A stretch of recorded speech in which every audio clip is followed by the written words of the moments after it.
What's That Word? This is 13 in the podcast. I'm your host, Brodrick. We about to knock it out the park with episode 15, milestone episode. We got a lot to talk about. We missed last week's episode, but we back in full effect. Today we're going to be talking about why the Los Angeles Lakers should start it over, blow it up, and pivot into the rebuild. And then we're going to get into a little bit of college football picks and our NFL picks for this week. So without further ado, let's jump right into it. So the first section we're going to jump in is the Lakers. They're currently 2-9, scheduled tonight as of November 11, 2022, to face off against the Sacramento Kings. Anthony Davis is questionable with a long COVID injury. LeBron James is out with a groin injury, lower body injury. LeBron's dealt with some injuries this year and the same sickness that's going around the Los Angeles Lakers locker room. And then we got Lonnie Walker is also out for this game. So they're staring 2-10 directly in the face. Now they're going through a softer stretch over the next 10 games, and it'd be great to have LeBron over this stretch. If they miss him for a long time, even when he was playing, they 2-9. So it wasn't like they were overwhelming favorites to win this game, but we obviously know with a player LeBron's caliber that he can change the complexion of any game. So this is obviously going to hurt. I'm interested to see how Russ plays in this game, see if Ham moves him to the starting lineup. Maybe he moves Kendrick Nunn, who hasn't been playing well this year at all, into the starting lineup. But they're staring at 2-10 in the face.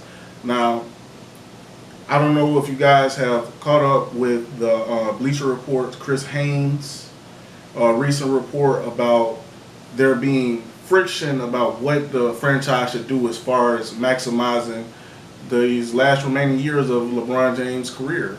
We all know LeBron James is in year 20, going to turn 38 next month. And when he's on the floor, he's still playing at an extremely high level. Now, per that article, the Lakers have been holding out and resisting the trades because they're waiting on Bradley Beal. To me, that's crazy because we've seen over these years that everybody's been waiting on Bradley Beal. People have been trying to make overturns for him, but time and time again, he's reaffirmed his commitment to the Washington Wizards, including a 5-year extension that he just signed for $250 million, I believe. So it kind of seems like waiting for something that's not going to be there, and that's a dangerous place to be in. Besides that, it's also been reported that there were promises made to LeBron James' camp that his last couple of years would be maximized as far as assembling a roster towards championship contention. Like I said, the Lakers are 2-9, staring 2-10 in the face. Obviously, those promises aren't being kept, to be quite frank. They haven't been kept yet. We heard a lot of trade rumors last year around Russell Westbrook, who has been playing well in the six-man role, but we saw what happened last year with Russ. And he's still on the roster, which is a shock to everybody because that was the most talked about trade over the summertime as far as what could they possibly get for Russ in the first-round picks in 2027 and 2029. If you saw Russ's exit interview, you would have to believe that this is a man that's not going to be on the roster next year. And I talked about that, and I talked about something we're going to talk about a little bit later, a potential Anthony Davis trade a little later on. Now, if y'all go and check the roster that the Lakers have assembled, how could their promise to LeBron be kept right now? They traded a 21-year-old Taylor Horton Tucker, THT, who's playing on a Utah Jazz team that's dominating right now, for 34-year-old Patrick Beverley. And we all thought, okay, this trade makes sense if it's the precursor to another huge trade, reportedly the Pacers package for Miles Turner and Buddy Hield. Now, that would have made sense. Personally, I don't think that Buddy Hield and Miles Turner added to what the Lakers have right now is going to put them in championship contention. Would it be better? Yes. Unequivocally, they'd be better. Buddy Hield with his shooting, Miles Turner with his shot blocking and his space in the floor and shooting ability. And I just think it raises the morale of the team when you know you got some dudes running beside you that you can win with. I don't think that puts them above the Phoenix Suns, the Golden State Warriors, the Boston Celtics, and maybe the Memphis Grizzlies. But it definitely puts them in a higher tier than what they are now, which is probably the second worst team in the Western Conference besides the Houston Rockets. And that wasn't the situation that was promised to LeBron. So I could see why, per the reports, and I quote, there could be future dissatisfaction with the future of the organization and how their star players are being treated in the sense of promises being made and not being kept. And we've seen that. Now, to break it down farther, if we can move past the report, which, again, that's by Chris Hayes. Y'all go read it on the Bleacher Report site. Reasons why the Lakers should rebuild. First, street clothes. Now, we know what that referred to. We know Charles Barkley made that joke years ago, and it just happened to stick. And I got no problems with Anthony Davis. But honestly, I've been saying this since, I believe, before the season started. Y'all can check out 12 Minute Podcast. I believe episode 2 or 3. I've been coming out of the gate saying, man, the Lakers should trade him. Reasons why they should. I'm going to give y'all Anthony Davis stats from the bubble in 2020. Anthony Davis averaged 26 points per game, 9.4 rebounds, and 4 assists.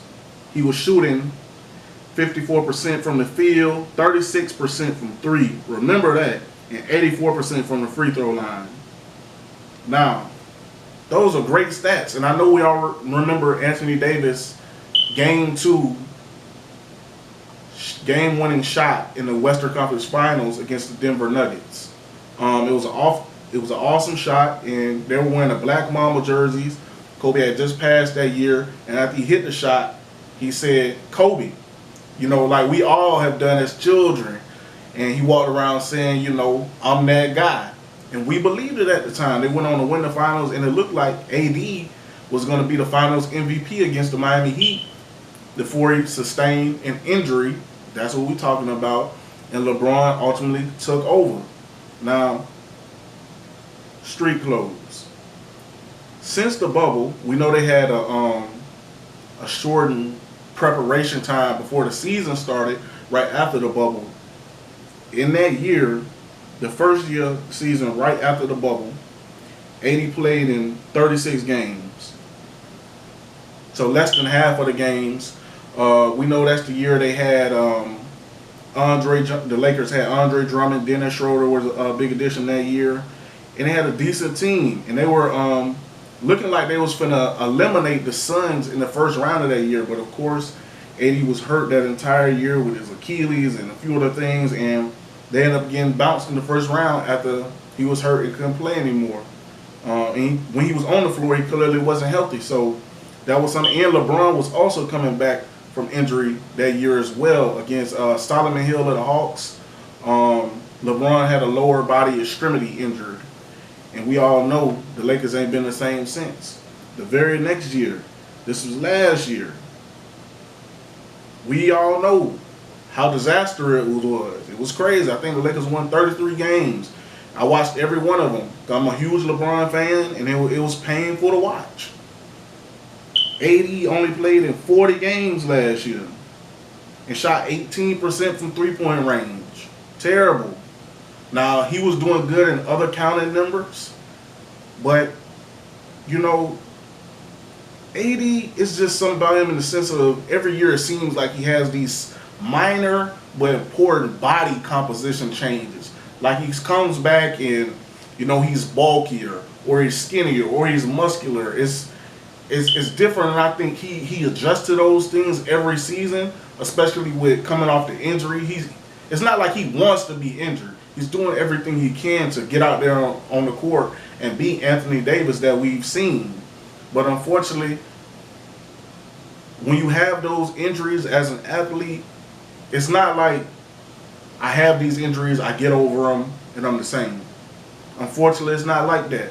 We have injuries, and it changes our body. Our body is forever changed, and we know that over the course of his career, AD has had constant nicks and knacks, and it's unfortunate to say that it seems like that has piled up, and now it's hard for him to stay healthy, and he hits the floor so much as any big man in the league. Like, I can't think of another big man that hits the floor more than AD. And it's constant. There's pictures out there of we seen an AD at different moments in his career clutching different parts of his body. We see him, and it's not like he's the youngest player anymore. AD is 29. In March, he's turning 30 years old. When the Lakers made that trade for him, they expected him to be the future. And per what I'm saying now, I don't know if that can be. And per Chris Haynes' report, it doesn't seem like they're leaning that direction either. A couple days before the report, was rumors coming out that they don't know if making that trade will help them out towards the future. That's them basically saying, or now, that's them basically saying that even with the help, we don't know if AD and LeBron could be the players that can lead us to the championship. And I say that, and the proof is in they haven't made the trade. AD stats this year over the 10 games, or 11 games, sorry. He's putting up 23 points, 10 rebounds, and 3 assists, shooting 54% from the field, 27% from 3, and 72% from the free throw line. I think really that's been the biggest change in AD, like the shooting percentages. He's still good from the field, but his field goal percentage from the mid-range has plummeted. Like AD, when he first got to LA and when he was with the Pelicans, he was a sniper from the mid-range. He was one of the top players in the league from the mid-range, up there with KD and DeMar DeRozan and Shai Gilgeous-Alexander. But the thing about it is, you know, for whatever reason, he just hasn't been as comfortable. I don't know if it's the move to the 5. I don't know if it's the lack of offensive creativity. But he just hasn't been the same for the mid-range, and then his 3 has suffered. His 3-point shot has suffered. In the bubble, he was sizzling. Now, I know 36% ain't sizzling, especially in these modern times, but he was shooting really well, and he was making the shots when they needed to be made. And unfortunately, it just hasn't been the same. 80 down to, I think, yeah, like I said, last year he was shooting 18% from 3. 18%. I watched the game this year. That game against the Portland Trail Blazers this year early in the season. I think it was the 3rd game of the Lakers season. Yusuf Nurkic was standing in the paint while AD was at the 3-point line. Before he shot the ball, he turned around and seemingly picked his nose, and AD hit the side of the backboard. It was crazy, and it's been crazy. But that's not the only reason why the Lakers should rebuild. Moving on to the next thing. No direction. This is the biggest thing. In any sport, you want to have the knowledge of, in a game plan of, where are we going from here?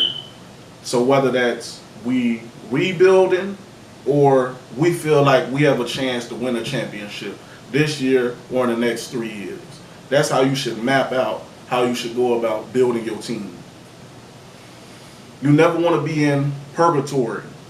And I feel like this is even more exacerbated in a league like the NBA, where mostly every team is in that position where we either rebuilding or we going for it. We seen that with the trade. James Harden took less money to get PJ Tucker on the team. The 76ers are flounder, but they made the trades necessary to put themselves in a position in their eyes to win a championship. And that's just one example for teams that are trying to contend for championships. Other big trades, the Atlanta Hawks made a big trade for DeJounte Murray. They made a big trade for DeJounte Murray, and they're benefiting from it. Trae Young isn't shooting great this year, but DeJounte has really stepped up. The Cleveland Cavaliers making a trade for Donovan Mitchell. Minnesota Timberwolves made a trade for Rudy Gobert. the main point I'm trying to say is they picked the direction. They were on that edge of we don't really know what we're doing. We got not really don't know what we're doing, but we got a young core and we need something to take us to that next level where we can contend with teams like the Boston Celtics, Milwaukee Bucks, and Golden State Warriors to win a championship. And you got to commend them for that. Of course, we have teams that are rebuilding: the Houston Rockets, Oklahoma City Thunder, Orlando Magic. They have direction, though. They have direction. The Lakers sit in a position where, yes, you have, in my opinion, the greatest of all time, and LeBron James, but he's not at his peak. He's not at his peak powers anymore. He's still effective, but he's not at his peak powers. You had AD. The thought process was AD is going to be the heir apparent to LeBron James. And I respect that. AD is a good player. Some nights he's a great player. But the thing about it is when you make a plan and it doesn't work out how you expect it to, now you're in a position where you have to make a decision. That's where the Lakers are. AD has shown that he's not the heir apparent to LeBron to lead them to the future. He's not. And even if he was, I ain't gonna say even if he was, even if you wanted to have that mentality to build around him, you're saying LeBron isn't gonna be there anymore. He's gonna be gone in a year or two to play with his son potentially. You don't have the assets to build around Anthony Davis. That's another thing. You don't have the assets to build around LeBron and AD. So how you just gonna build around AD? Your draft picks. You have a draft pick this year, but it's gonna be swapped with the Pelicans. The trades you're trying to make are in 2027 and 2029. That's 5 years from now. We don't know what the future holds. And so how can a team might not value those picks as much as the Lakers want them to be valued. And that's obvious. They haven't been able to make a trade, and they've been dangling these picks since last year's trade deadline. You have no assets. You have no young enticing player on the roster. No draft capital. How you going to build around your star players? You trying to build around the notion of this LA. We can get a potential player with the caliber of Bradley Beal or Buddy Hield and Miles Turner. That's really not going to get you to a championship level. You can't build out no quality depth on your roster. That's the difference between the Lakers and these other teams. They don't have any quality depth. And it's been like that the past couple of years. You don't have no continuity. Every year, it's a different roster around LeBron and AD. And they ain't staying healthy, so those new guys have to play a lot every season. Because LeBron, at this point, guaranteed to miss for some time for some injuries. And Anthony Davis guaranteed to miss some time, a lot of time, for injuries every year. So you're going to rely on those, you're going to rely on those other guys. And those other guys right now, I mean, they're not getting it done. But you can hardly blame them because, I mean, okay, look at last year. Lakers brought in a bunch of former All-Stars. Those guys were old. They wasn't getting it done. Those guys don't have jobs now. Dwight Howard just signed to Taiwan. He just announced. The year before that, Dennis Schroeder, Andre Drummond. That was a solid team. Maybe they should have kept those guys around. I mean, they did offer Dennis Schroeder. He fumbled the bag. They offered him 4 years, $84 million. Now he's signing for the minimum. He signed again this year, hasn't played. But you look at the other guys on the roster, I mean, Austin Reeves. This who they relying on. Austin Reeves, Patrick Beverly, Troy Brown Jr., guys of this caliber. And there's no disrespect to them. They're part of the group of the best in the world at what they do. But winning a championship is unrealistic. And you asking too much of a dude that's about to be 38 years old and another guy that can't stay healthy and is not that guy. He's not a number one. Moving on, and it sucks to say, because again, I'm a huge LeBron James fan. Huge LeBron James fan. So to see him go out like this, you kind of got to realize maybe these is the Jordan years with the Wizards. Maybe they are. It's a hard thing to accept. And he can't be traded due to this contract extension this season. But maybe they need to have that conversation about trading Anthony Davis. Still need to have it around trading Westbrook. Quite simply, the Lakers just need to pick a direction. I think it's clear. Everything is screaming towards a rebuild. I know Lakers fans, they don't want to hear that. They're used to winning all the time. But before LeBron got there, they were losing for a little minute, but they're used to winning. And I think you got to take the perspective when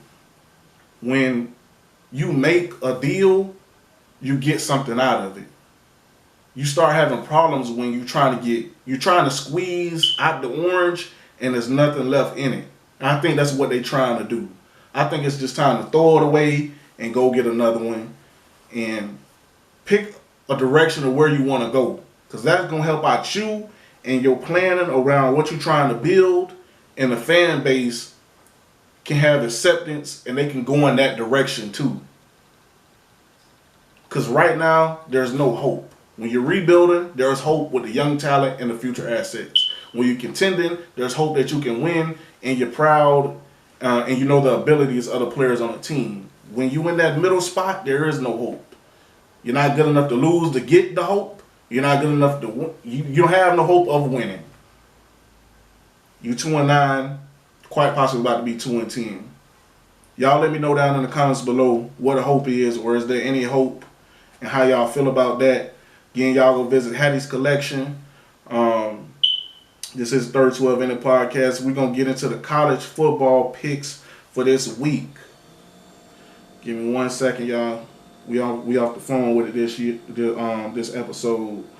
So tonight we got Colorado at USC. We're gonna make this swift. We've been going on a little long now. I'm gonna say USC. Indiana at Ohio State. Give me Ohio State. Arkansas at LSU. LSU looking real good since that season open. Lost to Florida State. Shout them boys out. They just beat Alabama. I know that's difficult to do. We know that. But I'm gonna go with LSU to win this game on the road against Arkansas. Purdue at Illinois. Give me Illinois in that game. Notre Dame at Navy. Give me Notre Dame. Missouri at Tennessee. Give me Tennessee. Y'all let me know down in the comments if I've been helping y'all out with fantasy. Not just fantasy, but also y'all parlays and stuff like that. A lot of people hit me up and they ask me, hey, what you think about this game, this game, this game? Who should I pick? Y'all getting the answers right here. Y'all go check my last episodes.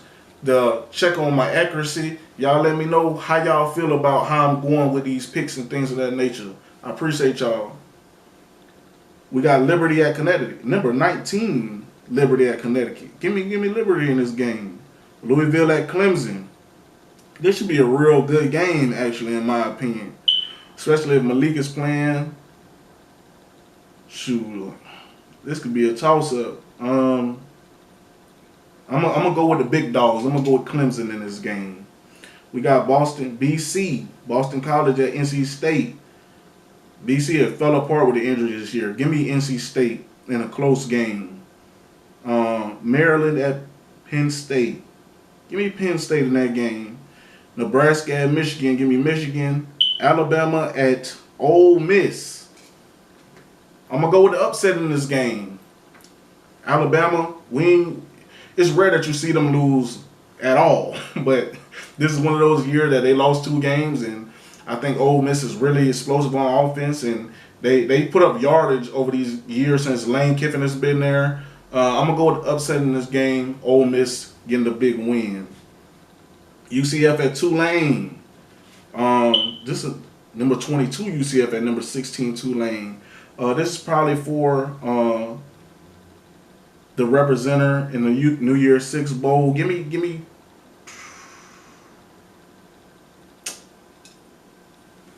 This is tough. Give me UCF in that game.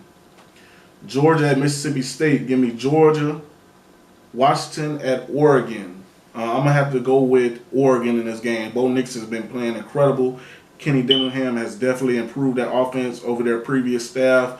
Mario Cristobal and the boys. Yeah. Kansas State at Baylor. Excuse me, this is a tough game. I'm going to go with the upset. Give me Baylor in this game. UNC at Wake Forest. Drake May should be getting the Heisman buzz. Straight up. We saying that here. We saying it here first. Let's go with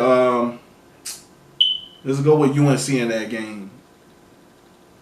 TCU at Texas. It's another real good game.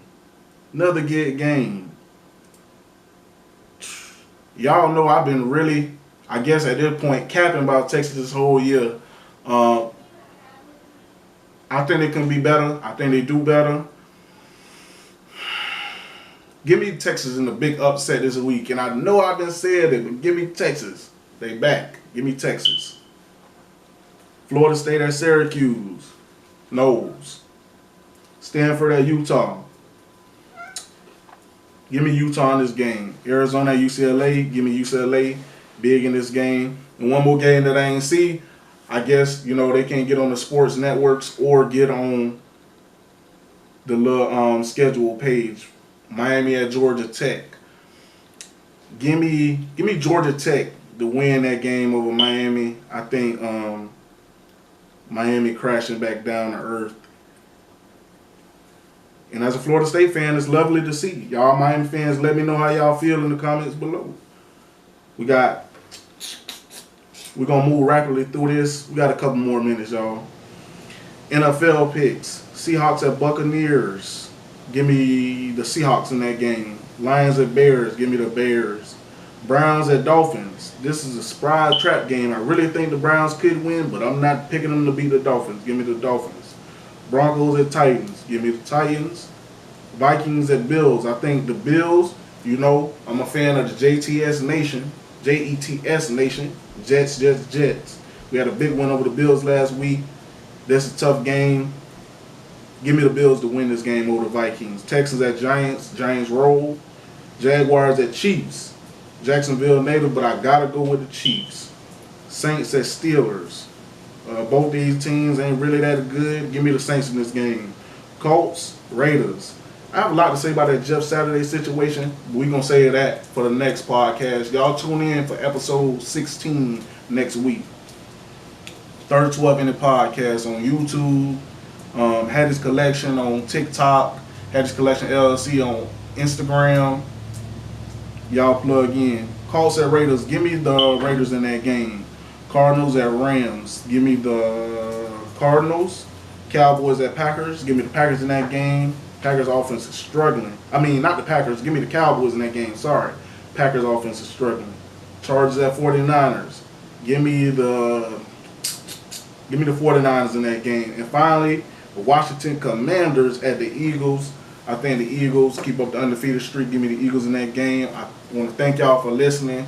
Again, y'all visit Hattie's Collection. This is a real good episode. We knocked it out the park. I appreciate y'all. Y'all have a good one.